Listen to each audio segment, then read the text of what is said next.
Today we're going to discover a simple trick that makes a paper bridge really strong, even though it's only made from cups, a piece of card and a cardboard deck.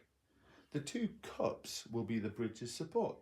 The flat card will be the road for the bridge, and the strip of card here will bend into a curved shape. First, let's put the deck on top of the cups. It's just like the flat deck of a bridge. If we put something heavy like a toy car on it, let's see what happens. It falls straight away. Now look what happens when we bend this piece of card like a huge gentle smile. Here's our curve.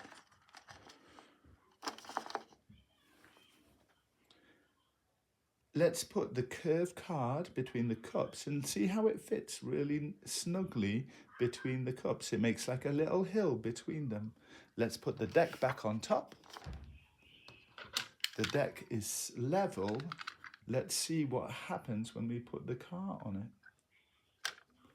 The deck stays level. The curved card here is doing the hard work inside. It's sharing the weight and keeping the bridge strong. So by putting a curved piece of card between the two cups, we give our bridge a hidden support that makes the road flat. This is one way that engineers make real bridges strong.